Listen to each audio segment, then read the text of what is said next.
Welcome to अटकल पच्चू channel, जहां हम लाते हैं असली जिंदगी से जुड़ी असली कहानियां उन्हीं लोगों के जुबानी में। दोस्तों, आज जो कहानी आप सुनने वाले हो वो कोई कहानी नहीं है, एक सच्चा वाकया है जो हमें हमारे एक व्यूअर ने ही बताया है। ये उनकी लाइफ का वो एक्सपीरियंस है जो उन्होंने कभी किसी के साथ शेयर नहीं किया, शायद इस उम्मीद में कि कोई समझ ही नहीं पाएगा। अगर आपके साथ भी ऐसा कुछ हुआ है तो हमें लिख भेजिए, हम उसे भी कवर करेंगे। और अब सुनते हैं इस रात के डर को जो पुणे के एक हॉस्टल से शुरू हुआ। ये स्टोरी है मेरे MBA हॉस्टल डेज की। सिम्बायोसिस पुणे का पहला साल, एग्ज़ाम्स ख़त्म हुए थे, हम सब रिलैक्स थे। मेरे 2 रूममेट्स, एक तमिलनाडु से फुल डार्क कंटेंट वाला बंदा था, दूसरा दिल्ली का, हमेशा रेडी फॉर मस्ती एंड फन। रात के 12 बजे तमिल फ्रेंड बोला, लोनावाला चलते हैं, हॉन्टेड जगह एक्सप्लोर करते हैं, है दम? और दिल्ली वाला बोला, ब्रो डन, लेट्स गो। और क्या था, तीनों बाइक पे निकले। ठंडी दिसंबर की रात, खुला मुंबई पुणे हाईवे और मिस्टी हवा। और फिर ज्वाइन किया हमें 2-3 और बैचमेट्स ने। लड़कियां कार में थी, टोटल 7 लोग, एक बाइक एक कार, सब यंग और फुल ऑफ जोश। बिना सोचे समझे निकल पड़े लोनावाला की पहाड़ियों की तरफ। और हम पहुंचे लोनावाला के फुट हिल्स के पास, एक पुराने छोटे से गांव में। करीब 100 साल पुराने घर थे, कुछ के छत गिर गए थे तो कुछ के दरवाजे टूट गए थे। पर सबसे अजीब चीज़ ये थी कि स्ट्रीट लाइट्स अभी भी चल रही थी, पता नहीं किसके लिए। और तभी मेरे तमिल रूममेट ने चैलेंज दिया, अंदर जाके कुछ भी लेके आओ वरना इससे भी नेक्स्ट लेवल हॉन्टेड जगह जाना पड़ेगा। हम तीनों एक विंडो के पास गए, पर अंदर ऐसा अंधेरा था जैसे रोशनी भी वहां जाने से डर रही हो। Even with street lights outside कुछ दिख नहीं रहा था। हम डर के पीछे हट गए और तभी तमिल रूममेट दूसरे साइड से घुस गया और एक पुराना वुडन पीस लेके बाहर आ गया। और क्या था, हम चैलेंज हार गए और तमिल फ्रेंड जीत गया। उसने बोला नेक्स्ट स्टॉप एक ब्रिटिश सिमेट्री, जो गूगल मैप पे भी दिख रही है।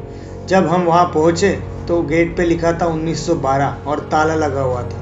तो हम सब वॉल चढ़ के अंदर घुस गए और कुछ स्ट्रे डॉग्स भी तभी हमारे साथ अंदर आ गए, जैसे वो हमारा इंतज़ार ही कर रहे थे। अब कहानी और गहरी होने वाली थी। और जब हम अंदर गए तब हमने सब टूम्बस्टोन्स पढ़े। कुछ 1988 के थे तो कुछ 1905 के थे।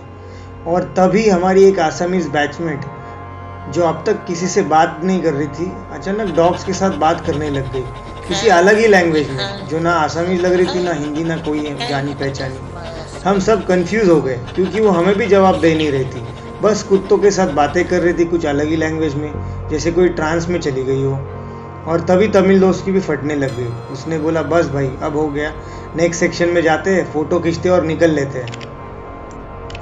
और जब हम ये नए सेक्शन में गए सब कुछ बदल गया। वही डॉग्स जो अब तक फ्रेंडली थे अचानक से एग्रेसिव हो गए, भौंकने दौड़ने लग गए।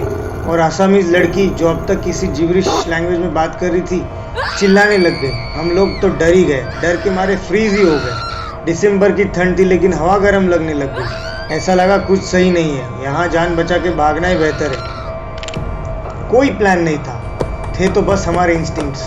हम सब ने वॉल चढ़ी और भागने लग गए।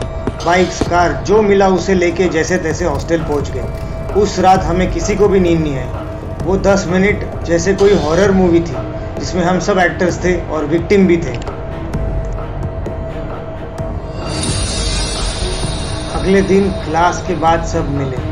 आसामी लड़की तो पूरी नॉर्मल थी। उसने बोला, क्रिश्चियन सिमेट्रीज में एक्चुअली 2 सेक्शंस होते हैं, एक नेचुरल डेथ वाला और दूसरा अननेचुरल डेथ वाला। शायद हम गलती से कल अननेचुरल डेथ वाले सेक्शन में चले गए थे, जहाँ कुछ अटकी हुई आत्माएं होती है जो शायद गुस्सा हो गई। और सबसे डरावनी चीज़ पता है क्या थी? जो जगह मेरे दोस्त ने गूगल मैप से ढूंढ के निकाली थी वो नेक्स्ट डे उसे गूगल मैप पे भी दिख नहीं रही थी। 10 साल हो गए उस चीज़ को, कभी वापस नहीं मिला वो स्पॉट अब तक। तो क्या था ये सब? हमारी इमेजिनेशंस या किसी आत्मा का गुस्सा? आप बताओ, क्या लगता है आपको? अगर हम वहाँ कुछ देर और रुक जाते तो क्या हो जाता?